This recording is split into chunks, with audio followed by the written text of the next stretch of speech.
The earliest known pregnancy test dates back to 1350 BC in ancient Egypt. According to the Egyptians, all you have to do is urinate on wheat and barley seeds and wait. If either sprouts, congratulations, you're pregnant. And if wheat sprouts faster, it's a girl. But if barley, it's a boy. In 1963, a small study reproduced this test and found that it predicted pregnancy with a respectable 70% accuracy, though it couldn't reliably tell the sex of the baby. Scientists hypothesized that the test worked because pregnant women's urine contains more estrogen, which can promote seed growth. Now, it's easy to take this ancient method for granted because modern pregnancy tests give highly accurate results within minutes. So how do they work? Over-the-counter pregnancy tests are all designed to detect one thing, a hormone called HCG. HCG is produced in the earliest stages of pregnancy and starts a game of telephone that tells the body not to shed the inner lining of the uterus that month. As the pregnancy progresses, HCG supports the formation of the placenta, which transfers nutrients from mother to fetus.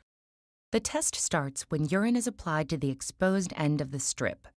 As the fluid travels up the absorbent fibers, it will cross 3 separate zones, each with an important task. When the wave hits the first zone, the reaction zone, Y-shaped proteins called antibodies will grab onto any HCG. Attached to these antibodies is a handy enzyme with the ability to turn on dye molecules, which will be crucial later down the road.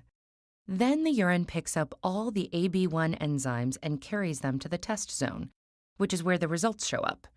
Secured to this zone are more Y-shaped antibodies that will also stick to HCG on one of its 5 binding sites. Scientists call this type of test a sandwich assay.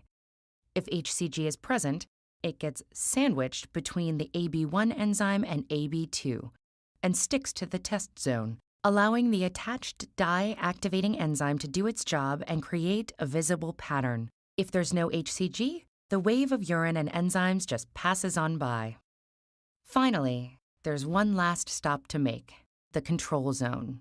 As in any good experiment, this step confirms that the test is working properly. Whether the AB1 enzymes never saw HCG, or they're extras because Zone 1 is overstocked with them, all the unbound AB1 enzymes picked up in Zone 1 should end up here and activate more dye. So if no pattern appears, that indicates that the test was faulty. These tests are pretty reliable, but they're not fail-proof. For instance, false negatives can occur if concentrations of HCG aren't high enough for detection. After implantation, HCG levels double every 2 to 3 days, so it may just be too early to tell. And beverages can dilute the urine sample, which is why doctors recommend taking the test first thing in the morning. On the other hand, false positives can come from other sources of HCG, like IVF injections, ectopic pregnancies, or certain cancers such as uterine cancer or testicular cancer, making it possible for one of these tests to tell a man he's pregnant. The best way for a woman to find out for sure is at the doctor's office.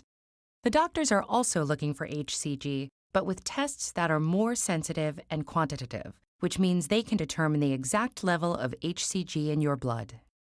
A few minutes can feel like forever when you're waiting on the results of a pregnancy test.